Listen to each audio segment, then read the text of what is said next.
BFM Business, Intégral Placement, les réponses aux questions. Ah oui, c'est le sacro-saint moment d'Intégral Placement, le moment, l'heure, où on répond à toutes vos questions, les questions que vous nous envoyez sur notre site bfmbusiness.com. Et tout de suite, les réponses de François Monnier, comme chaque vendredi, François Monnier du magazine Investir. François, êtes-vous prêt ? Je suis prêt, allons-y. C'est parti avec cette question de Sandra sur Casino. Elle perd patience, Sandra, avec ses titres Casino. Elle perd près de 25% depuis un an. Et c'est vrai que le ralentissement au Brésil n'a pas dû arranger les choses. Et elle se demande du coup ce qu'elle doit faire de tous ces titres qui reculent fortement. Oui, c'est vrai que ça, on peut se poser la question. C'est pas un très beau parcours depuis quelques mois Casino, une vraie méfiance avec le Brésil, vous l'avez dit, mais pas que le Brésil, il y a aussi la France où Géant Casino marque un petit peu montre des signes de faiblesse. Donc on s'attend à un premier semestre qui sera pas terrible. En revanche, le deuxième semestre s'annonce nettement meilleur. Casino a quand même pris conscience qu'il y avait un problème dans ses magasins géants en France. Donc là, il y a une opération commando, une opération musclée de rénovation en profondeur des 110 magasins en France. Nouveau logo, nouveau concept commercial, nouvelle marque. L'accent est mis vraiment sur les articles de plaisir, sur les produits frais. Il va y avoir aussi un développement de Cdiscount qui permet de développer, on va dire, le non alimentaire. Cdiscount, c'est près de 17% du chiffre d'affaires des hyper. Donc voilà, le sujet est pris à bras-le-corps. On a affaire à une société qui a fait un très mauvais parcours. Donc on a des niveaux de valorisation qui sont assez faibles. On a une belle décote par rapport à Carrefour. Il y a aussi du rendement, un rendement généreux, puisqu'on a au-dessus de Casino la holding Rally qui est très endettée. Donc elle a besoin que le cash remonte des magasins jusque dans la holding de M. Naouri. Donc on a un rendement qui est quasiment garanti de 4%. Donc vraiment, on va dire que le pire, on a le sentiment qu'il est derrière Casino et que le deuxième semestre, voire l'année 2016 sera nettement meilleur. Donc je pense qu'il faut garder patience, s'armer de patience. Et avec sera nettement meilleur, même si... 90 €. Combien l'objectif de cours ? 90 €. 90 €. Bon, on est à 70,30 €, donc vous êtes optimiste. 90 €. Je reste optimiste. Même si le ralentissement au Brésil pourrait se prolonger, surtout si la Fed relève ses taux. Tout le monde nous dit que l'un des grands pays qui pourrait en souffrir le plus, c'est le Brésil. C'est vrai, on parle d'un ralentissement au Brésil, sauf qu'au premier trimestre, il y a quand même une croissance organique de Casino au Brésil de près de 8%, que la Colombie reste dynamique. Donc on a vraiment quand même des performances opérationnelles intrinsèques de Casino dans ces pays-là qui restent très satisfaisantes. Voilà donc pour cette question sur le cas de Casino. Patrick, lui, n'a pas de banque dans son portefeuille. Eh ouais, Patrick, il y a des gens qui n'ont pas de banque dans leur portefeuille. On peut comprendre tout ce qui s'est passé. Ouais, en fait, depuis quelques mois au sens large, ça structure quand même pas mal de portefeuilles. Absolument. Ça fait de la perf. Il a envie d'en acheter une et il veut savoir laquelle on lui conseille. Je pense qu'il faut réparer cette lacune. Parmi toutes les banques, ma préférée aujourd'hui, c'est plutôt une petite banque. Une banque d'affaires qui s'appelle Paris-Orléans, le nom d'une ligne de chemin de fer. Ouais. Mais son nom va bientôt changer et ça, la perception des investisseurs à l'égard de cette valeur va complètement changer. Pourquoi ? Pas sûr que Paris-Orléans... Parce que Paris-Orléans, ça ne dit rien à personne et encore moins aux grands investisseurs anglo-saxons. Et donc, à partir de, normalement, fin septembre, il va y avoir une assemblée générale et il va y avoir un changement de nom. Ça va s'appeler Rothschild.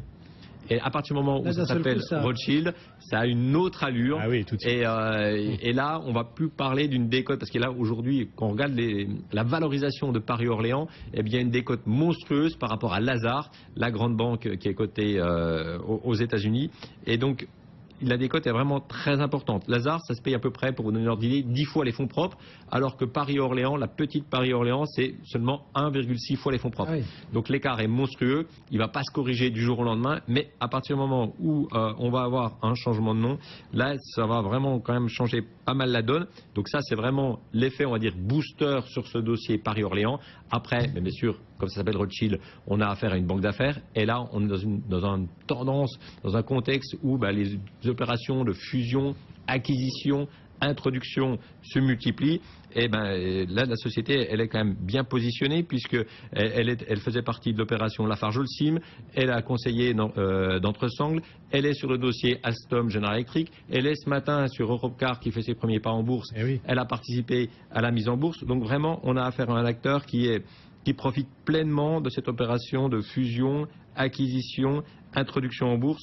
Donc on a envie d'accompagner ce développement. C'est un titre qui n'a pas fait grand-chose, mais là qui commence à se réveiller. Et je pense que cette tendance devrait se poursuivre. Donc on achète cette valeur avec un premier objectif de cours de 35 €. Alors ça ne fait pas partie des grandes banques, mais vraiment, ce changement de nom, ça devrait changer complètement la perception des investisseurs. Et puis, on a cette assemblée générale à l'automne qui pourrait valider le changement de nom. Pas de problème de liquidité ?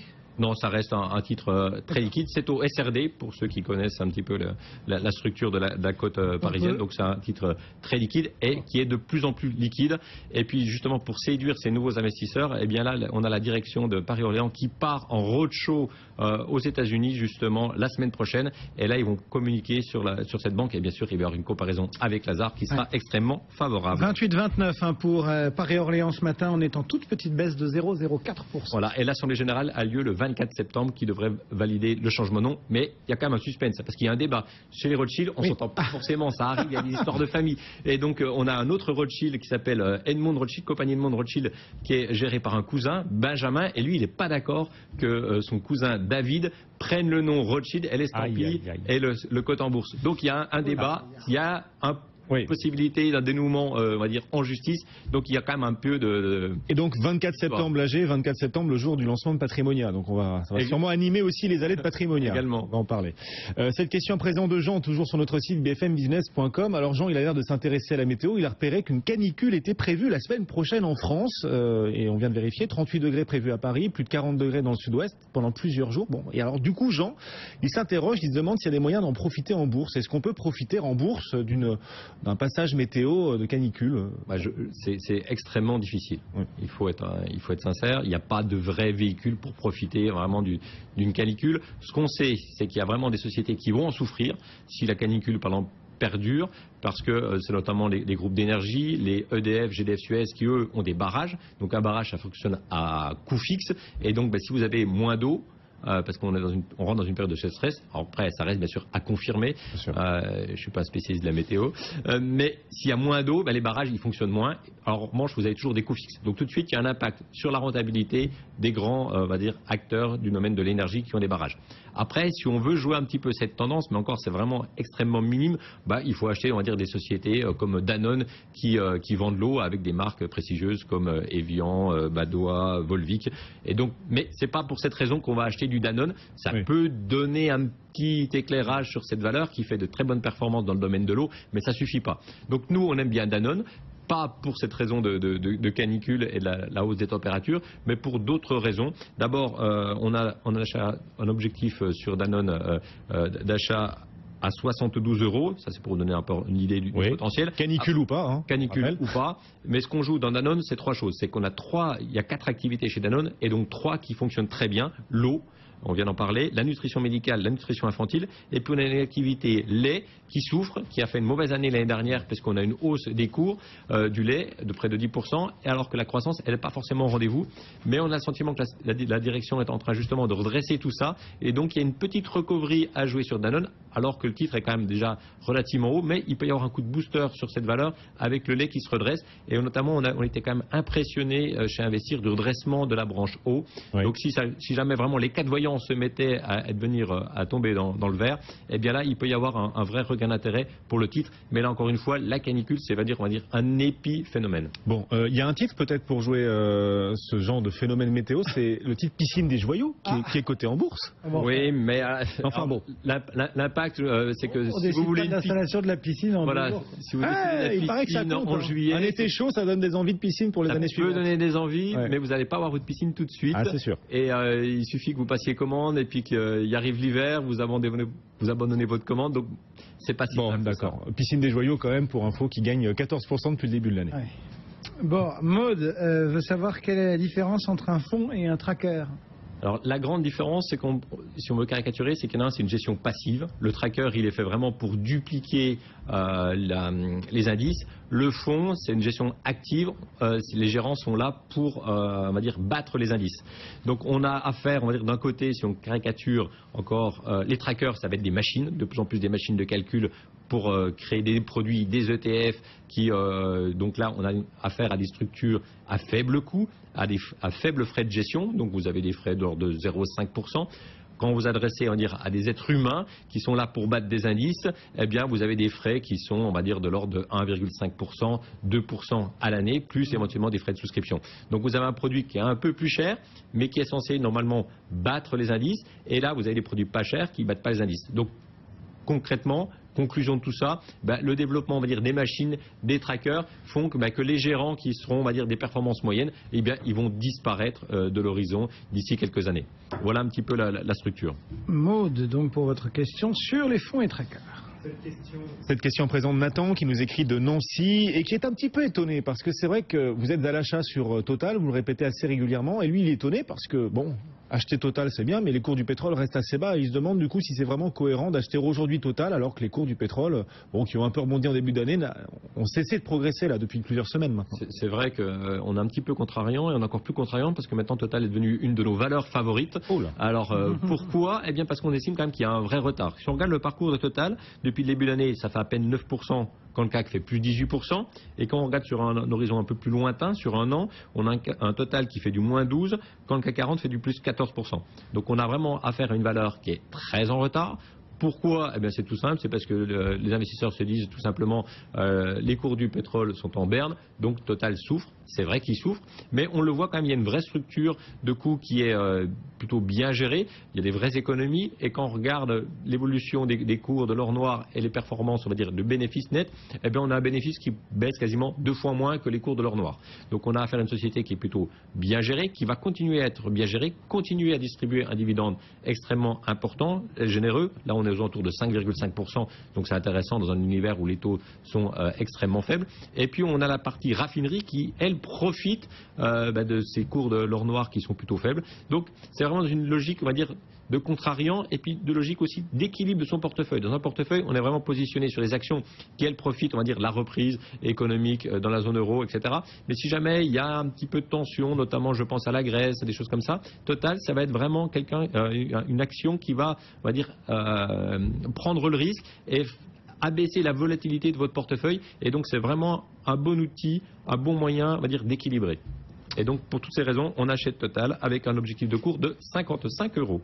On a la question de Gaspard qui entend dire partout que les actions sont chères et pourtant il remarque qu'il y a pas mal de FUSAC et il s'interroge un peu sur la relation entre l'un et l'autre. C'est vrai, mais c'est fusion-acquisition. J'ai envie de dire, c'est toujours comme ça.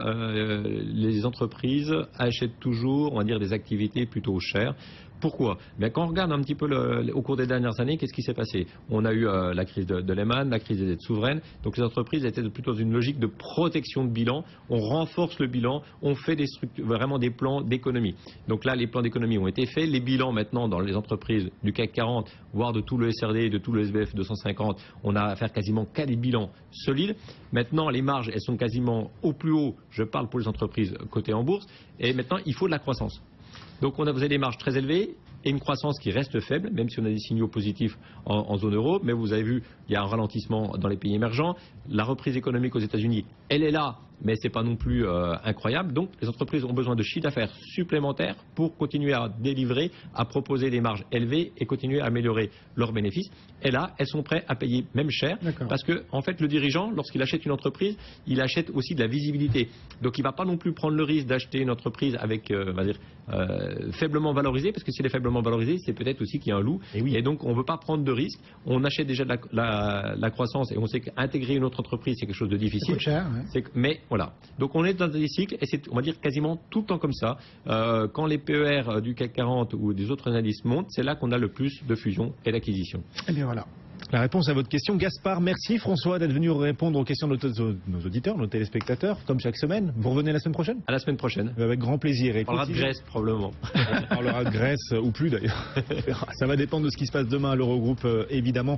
Un Eurogroupe dont il sera question encore bien sûr tout au long de la journée sur BFM Business. On en parlera notamment dans Intégral Bourse à partir de 15 h avec Grégoire Favé. Et nous avec Cédric, on vous donne rendez-vous lundi matin.